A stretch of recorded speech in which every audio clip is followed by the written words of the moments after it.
The Middle East is where the West was born. Ancient Egypt created the world's first government, the world's first state. The Assyrians invented aqueducts 2,800 years ago. The Sumerians are the first to do written language in 5,400 years ago. The original paved road was in Egypt when Namur unified Egypt. He created the world's first empire. The world's first ever Bill of Rights was Cyrus the Great. You can stack one thing on top of the other. You realize really quickly that the Middle East before the Roman conquest was this place that produced. If you take Western civilization class in the United States, first two chapters are talking about Egypt and Sumer. That Western Civ book admits that the Middle East is where the West was born. You realize really quickly, Islamic culture of the Middle Ages is actually round two of the Middle East. The Great Libary, they figured out the size of the Earth. How do you figure out the size of the Earth? 2,300 years ago, they were off by 1%. They had a 1% error margin. It's amazing. The Earth has a wobble. It's called a parallax. It takes 26,000 years to do one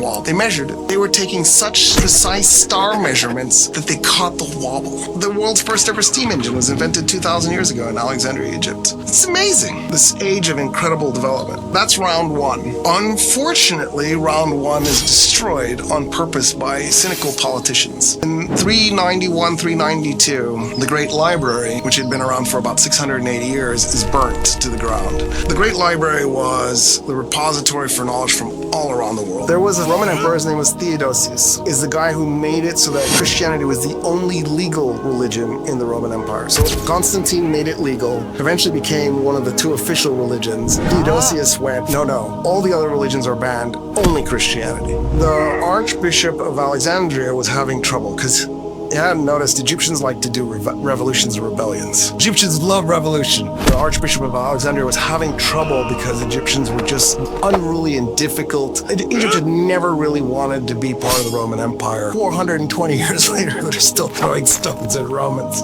So he came up with the idea, if Christianity is the only official religion and a quarter of the city is pagan and a quarter of the city is Jewish, why not create divisions between the Egyptians and then use those divisions to push an easier population to control. Rome should be Christian only. So the first thing the mob did was they attacked the Jewish quarter. They killed hundreds of Jews. Jews fled. Many were murdered. The Archbishop of Alexandria incited a mob to implement Theodosius' ruling that Rome should be Christian only. Then they went and they tried to figure out where the pagans were, but the pagans were mixed into the city. So they were basically going door to door. They killed a bunch of pagans fled. And then they went to the Great Library and they burnt it to the ground. So a mob of Christian fanatics destroyed the Great Library. We don't know the exact number of books. The lowest number I think I regularly see is about 200,000. The highest I've ever seen is 2 million. I've sort of settled on 1 million to split the distance. The U.S. Library of Congress reached the 1 million book mark in 1905. So you can imagine what would happen if they had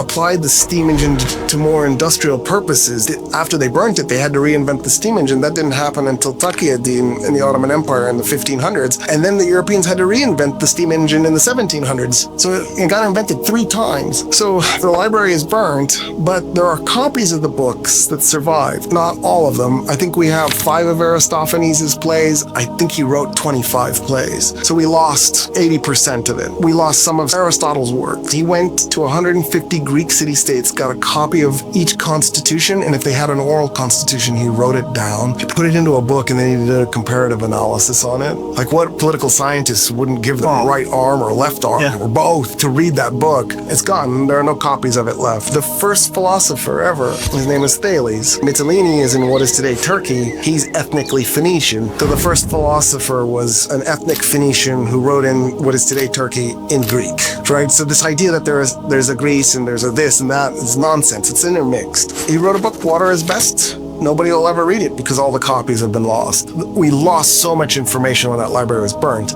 Luckily for us, there were enough copies left. They got taken to the Persian Empire. Emperor Shapur got jealous of the Great Library and made his own academy in Persia. So those books got integrated into the academy in Persia in the 3rd century AD. So when Muslims conquered Persia, they had that academy. It took a little bit of time. Normally when a conqueror captures academy, you set it on fire. The Arabs didn't. We were like, oh, well, we don't understand that. Let's leave it alone.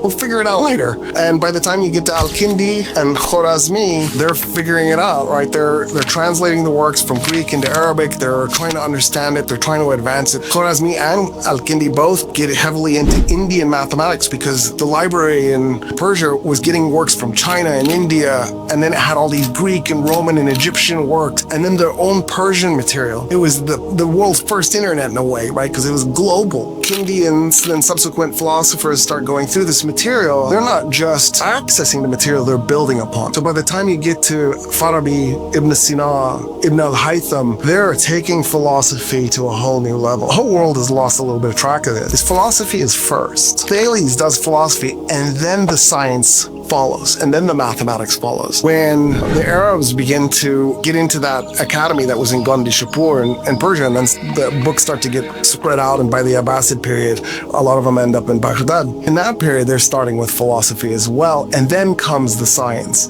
So by the time we get to Ibn al-Haytham, he's the guy who figured out light had a finite speed, it traveled in waves, all objects in the universe exert gravity. When Europe decides it's going to get back into philosophy and resurrect, it starts with Machiavelli. Newton and Galileo are decades later. Machiavelli is a political philosopher. Philosophy is first, science and math follow. The world has come incorrectly misunderstand this, and they think we don't need philosophy, we can just look at the facts. Philosophy establishes your critical thinking, but it also creates the framework in which you look at the world. Philosophy is always first. Even if you don't know philosophy and don't study it, you're still influenced by some kind of paradigm that's shaping the way you see the world. Ibn Sina is going to create modern medicine. Before Ibn Sina, everybody believed there was disease. It was a singular thing. And then the circumstances shaped how it manifested it. So where planet Jupiter was, and did you eat fish and drink milk, and did a black cat walk in front of you, would determine whether you were bleeding from the eyes or just had a little cough. And Ibn Sina comes along and says, no,